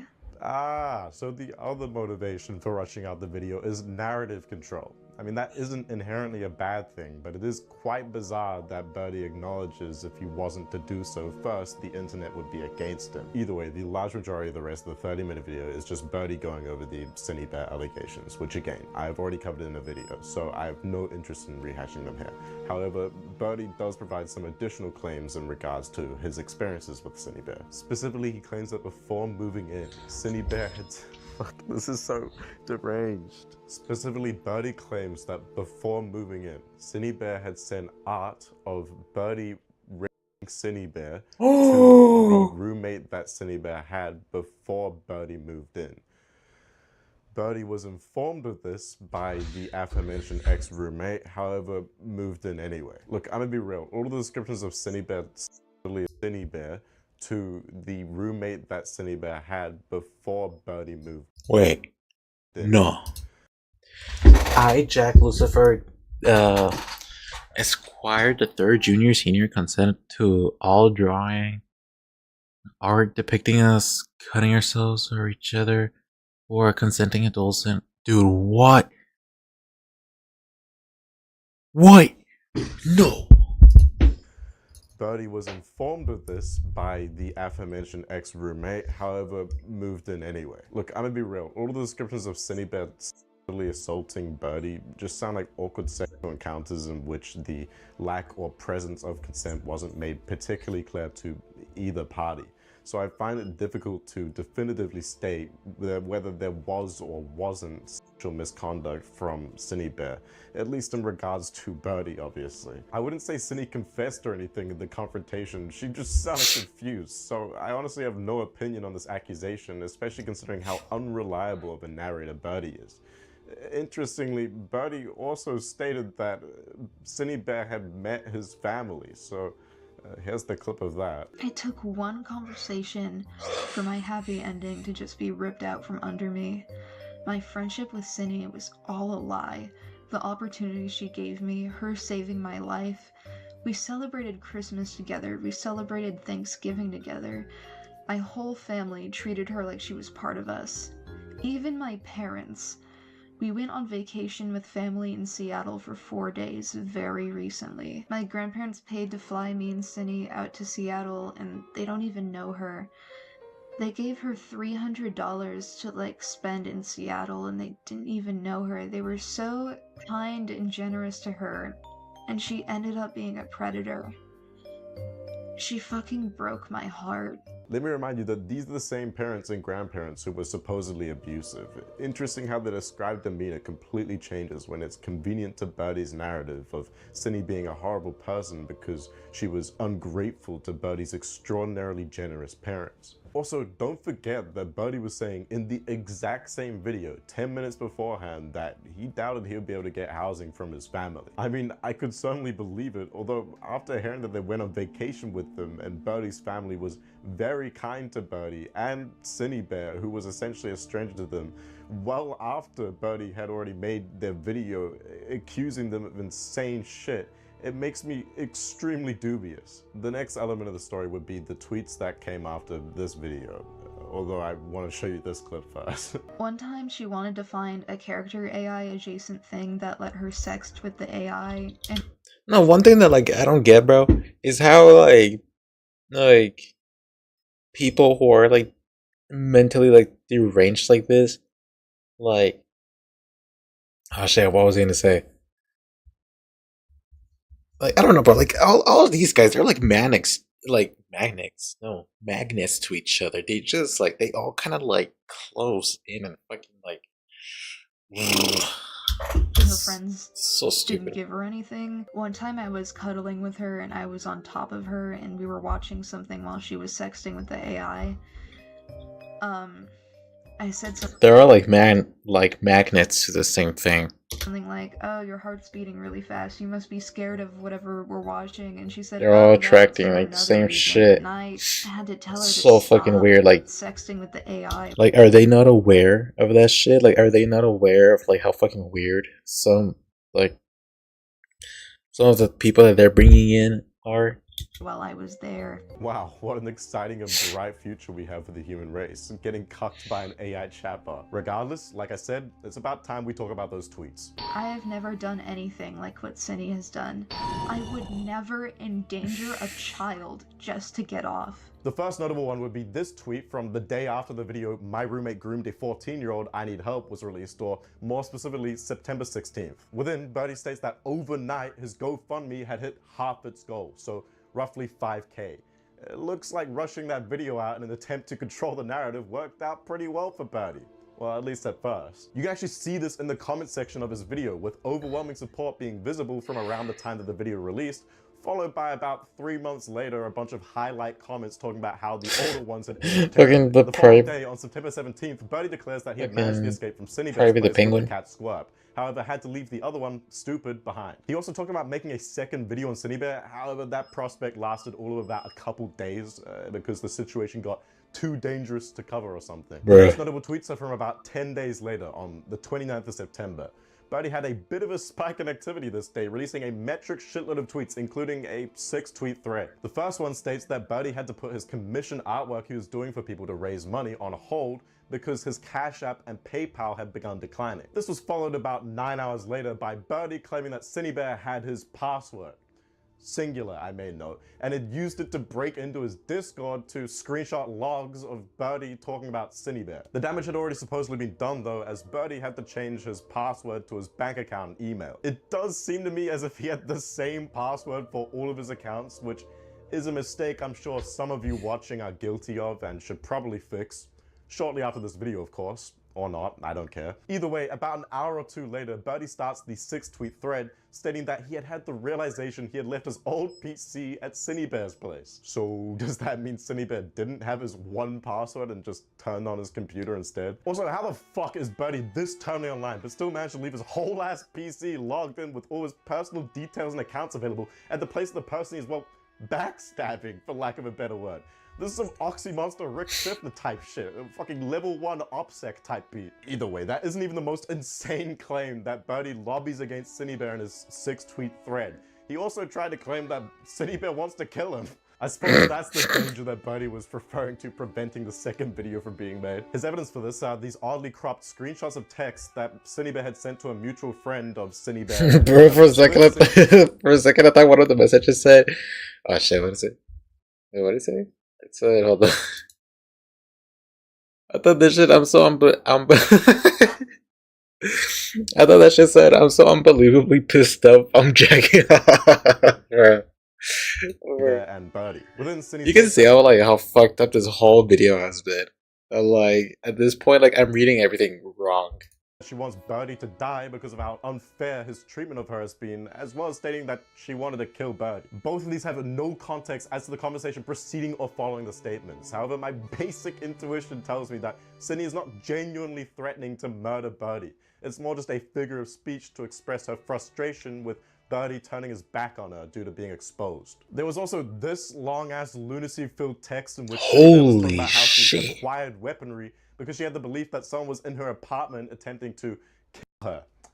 I don't know, delusional shit as per with these two, I guess. The weapons she specified were a knife, pepper spray, crowbar, and she was intending on getting a firearm down the line as well. Birdie was framing it as if these items were supposed to be a part of Cindybear's Hitman toolset that she was going to use to take Birdie out. This was followed by Birdie presenting a story about one of the last times they hung out together, assumedly in an attempt to display that Cindybear was unstable and capable of snapping and killing him at any moment. Either way, Birdie states the last time Cindybear was driving them home from dinner, she said, "What if I crashed and killed us both?" To which Birdie responded, "That wouldn't be ideal." Cindybear supposedly then replied, "But it would be," which apparently led into a conversation in which Birdie tried talking Cindybear out of crashing and killing them both. Sometime later in the same drive, Cindybear supposedly stated, "I want to do the thing that BoJack Horseman did, where he lets go of the steering wheel and drives at 100 miles per hour." Now, Birdie does clarify that he took this as a joke. However, still attempts to use it to display how unstable Cindybear was. Unfortunately for Birdie though, there is no evidence for this drive home conversation, let alone the BoJack Horseman part. And it's no secret that Birdie is fucking obsessed with that show. I love South Park, BoJack Horseman. Kind of ironic because I think he misses just about every lesson that show attempted to tell, but regardless. As much as I could totally see Cindybear being deranged and actually stating this, I could just as easily see Birdie fabricating this part of the story in an attempt to dramatize or exaggerate the claim that Cindy was an unhinged mob hitman who was going to beat him to death with a crowbar. Anyway, the next relevant tweets are from about 5 days later on October 4th when Birdie expanded upon the hacking situation. Birdie had managed to get a key to Cindy's place and, well, just wandered in, I guess, because he claimed not only had Cindybear hooked up Birdie's PC to her own, but Birdie had also left his laptop behind, which was hidden in a drawer, as well as his USB flash drive, which was completely hidden. Yeah, so assuming this is true, that's arguably the crime of hacking being committed by Cindybear, and it's most definitely a breach of Birdie's privacy. Just because the computers were left in her property does not mean that Cindy can just go sifting through the contents of the hard drive. Regardless, the final notable tweet is from about a month later on November 9th, where Birdie claimed that he was leaving the internet for a while due to all the drama. What drama, you may be wondering? Well, despite this line in this video about Cindybear. All of my artwork is 16+, like I said, but I'd like to make it a point that this animation has a suggestive nature, so you know what you're in for, because I'm not a freak, unlike Cindy. Birdie had actually received allegations of his own in regards to inappropriate conduct with minors. The most recent and relevant of which has to do with when Birdie commented on the fan art of a 15-year-old fan encouraging them. The main issue is that this 15-year-old fan was drawing what they described as a hypersexual version of Birdie's persona. This is weird, bro. That is so weird. Established character on Birdie's NSFW 18+ Twitter account, which notably has... Like, why, bro? Like, it's always accounts like this, bro. Like the motherfucker Ambrose is the same fucking way, bro. Like, always, like, drawing with, like, those, like, tight ass or, like, tiny freaking, like, underwear pieces. Like, bro, that shit's nasty, bro. Limited followers. I've also found some artwork posted by Birdie on his Tumblr that like, dude, this shit is awful. This shit's nasty. It's possible that the fan found it there. Although I have no idea how to check the date of when something was posted on this website. Who looks at this shit and says, "Yeah, this is it. This is it right here." Like, dude, this shit's fucking disgusting. Although I do honestly think that like nobody wants to see some drawing of like some like chubby ass motherfucker wearing boxers, tight ass boxers, with scratch marks on their thighs, bro. Like, how fucking insane are you? Because that means he's posting his hyper persona for all of the children in his audience to see, like this 15-year-old. Either way, Birdie's NSFW Twitter account has well over 4,000 followers, which does make me wonder whether or not he's applied any thought to the individuals that he allows into the account, especially when considering the general age of the art animation community's audience. I mean, his bio claims that he does, but to be honest, the stuff that he posts on his main accounts is already pretty questionable to be exposing children to. Both of the characters depicted have self-harm scarring, and I don't think it's too much of a stretch to say that this 15-year-old's art is heavily influenced by Birdie. If you look at some of their other posts, they have declared Birdie as their BPD favorite person and expressed fantasies of Birdie returning to YouTube with a deeper voice and stable life. Yeah, I think that one's staying as a fantasy, but obviously, just one glance at this person's account, you can tell they're an obsessive fan that Birdie should not engage with, else risk encouraging them to sink deeper into their unhealthy obsession. I have seen the claim that Birdie responds to pretty much every single piece of fan art online, which does semi-serve as a defense. However, it more just leads me to the conclusion that Birdie should apply more of a standard to what and who he engages with online, especially when considering his stylization of art and the fact that he's trying to criticize Cinebear for very similar actions. Now, you may have noticed that I'm still yet to elaborate on how those cats, Squirp and Stupid, were going to be relevant later. Well, you see, on October 19th, Birdie had released a tweet which accused Cinebear of stealing his cat, Squirp. This was apparently important enough for Cinebear to break her hiatus and respond to, because she ended up releasing her final video, at least as of the moment, on YouTube. Jack is claiming that I have possession of Squirp, that I successfully took her from him, but I don't have her. I have no idea where my cat is, and I don't know if he's even aware of where she is. Jack took her from my apartment when he left, and left her at a friend's house, and I've been fighting by way of the legal system to try and bring her home. It's been a long, drawn-out process. He states I have her, but I haven't received her. I have no idea where she is, and that's why I'm making this video. My cat is not safe in his care. If Jack cannot handle himself, then I don't believe he can properly take care of an animal. I have on multiple occasions come home from work with all the lights being off in the fucking cat, and the cat's not having any food or water or attention, because Jack spent all day in bed and never got up to take care of them. Jack is seemingly physically disabled, possibly from a heart condition. The reason I say seemingly is because Jack doesn't have any form of diagnosis, and I don't know if I should definitively state that he has a condition. He very likely does have a condition of some kind that affects his day-to-day life, but I just don't know that for certain. I don't think him having a disability voids him of the responsibility he chose when he begged me to adopt Squirp. I don't know if Jack knows where the cat is. If he doesn't know where Squirp is, then he needs to fucking question his friends, because that means they're hiding the cat from him. And if he does know, then he's actively lying to his audience about where my cat is, by painting a picture of me as a terrible cat abuser who stole Squirp from him. I'm really fucking concerned because I keep getting messages from a shelter saying that Squirp was found, and when I checked in with the shelter, they weren't holding her anymore. Where the fuck is my cat? I have been going through hell trying to get her back. I went to police, animal control, the city prosecutor. Izzy, the friend I believe to be holding the cat, was sent a legal notice to return my cat, as well as the many items that Jack stole from me when he left, and when he later entered my apartment after I changed the locks. So Birdie is the real cat thief then? This is honestly fucking disgusting. I mean, none of these freaks should be looking after cats, but especially not Birdie, the guy who can barely feed himself a fucking granola bar. Don't get me wrong, Cinebear should not be looking after them either, especially after statements like this. Not sure if you saw the news, but Fox News is claiming President I don't give a fuck. declining in the polls. President Trump Jack says he came into my apartment to visit Stupid, which was while I was at work, and he did this without my permission or my knowledge. He says I'm not taking care of her because when he came over, my apartment was dirty and the floor was covered in litter, and Stupid's nails weren't clipped.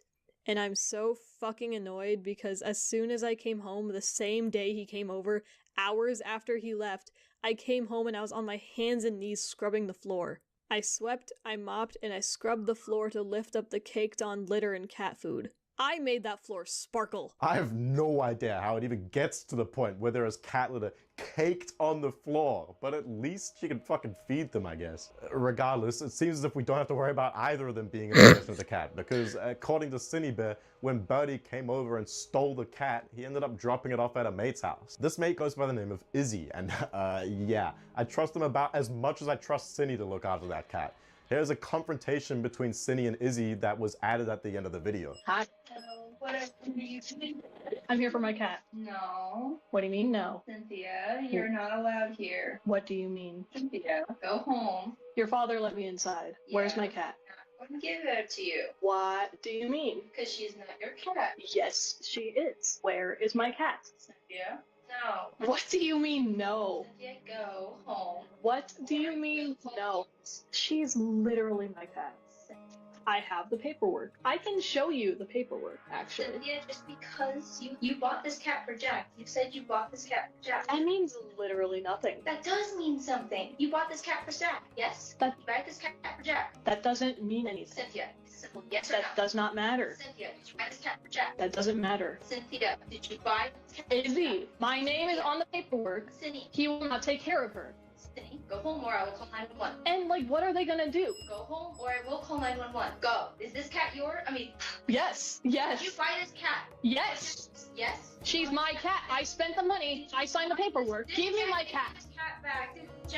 Didn't Jack give you the money for your cat? I can't say that for sure. Do you know how long ago that was? Like 6 months ago. That's a year ago. Yeah, exactly. Like, Cynthia, why are you fighting me so hard on this? because You literally, I gave you a letter.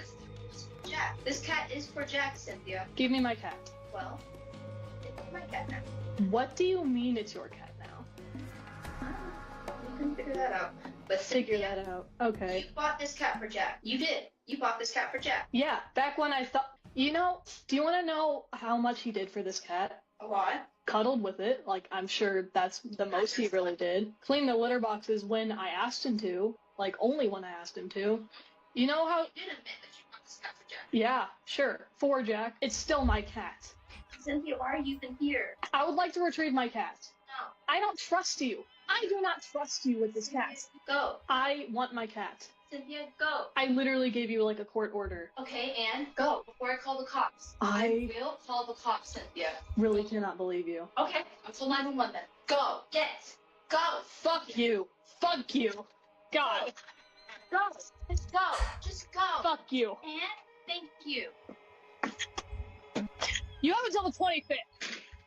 What? You have until the 25th. And I will fucking Jack. doesn't fucking matter. It does. It is my cat. Bro, holy, imagine getting fucking debate broed over the custody of your own cat. I mean, disregarding the fact that she fucking paid for it, it's pretty clear that Cindy was the primary caretaker for the cat for the duration of Birdie's stay at her house. And, I mean, it's not as if there's a lack of trying to get the cat repossessed. I mean, she went through legal processes and even rolled up to Izzy's house. My only concern is in regards to the cleanliness. However, Cindy has already stated that that is something that she is actively improving. So yeah, overall, the worst party in this cat allegation is Birdie. What a fucking shocker. Genuinely, what the fuck was this guy thinking? Oh, I'm gonna do a Navy SEAL hostage rescue to relieve Cindy Bear of possession of Squirt, and then I'm going to, I don't know, give it to my friend, I guess? I know I can't look after it. Also, Cindy barely mentions it, but in one of the texts from Izzy, it appears as if she just admits to stealing a flash drive monitor and jewelry. This implies to me that when Birdie and Izzy went to Cindy's house to go repossess Squirp, they additionally stole a bunch of possessions from her, which, yeah, that implies to me that Izzy is fucked in the head, and it's not just because she's friends with Birdie. If the cat's well-being was genuinely of concern to these freaks, why are they only attempting to save Squirp after their big falling out? It just seems like an attempt to weaponize a problem they could give less of a shit about in order to drive the public narrative against Cindy Bear. I mean, to be honest, out of all three of these freaks, that being Cindy Bear, Birdie, and Izzy, I think Cindy Bear honestly has the most right to the custody of that cat. By the way, I only realized while finalizing this video, but you know that person who temporarily housed Birdie after he moved out of Cindy's place, Queen?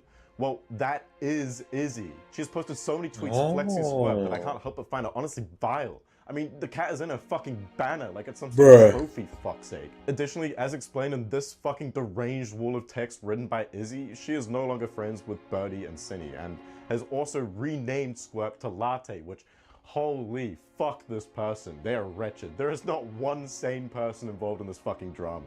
I began to get popular online at 12, but I received negative attention instead of the comfort and positivity that I wanted, and it broke me. I was trapped between worlds. I couldn't stay on the internet because it was killing me, but I also couldn't leave the internet because my home life was killing me.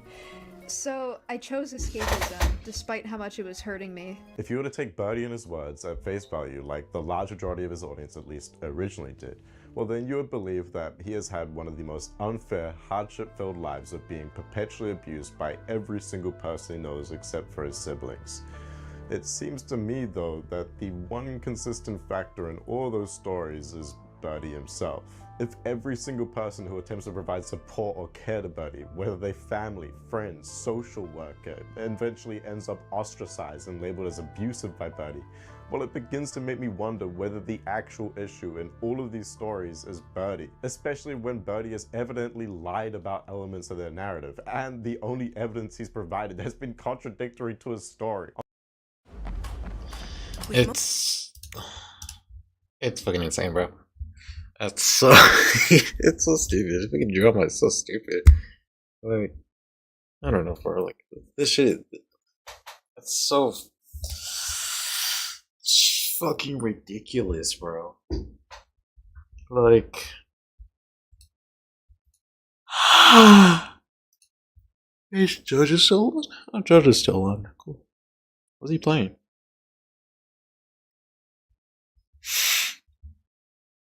What the hell? No, bro. It's probably.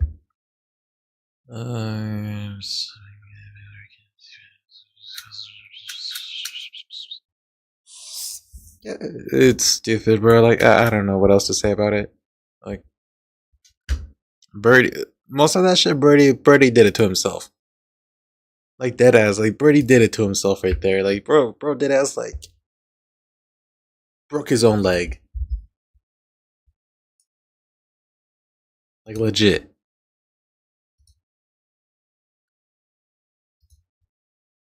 Fucking kicked himself in the knee or whatever. I don't know, bro. Whatever you say to that. Anyways, bro, I got work tomorrow, so I'm gonna go take my ass to bed type shit. And yeah. Okay, I'll be live on Twitch either today or tomorrow. I don't know. Hi, bro.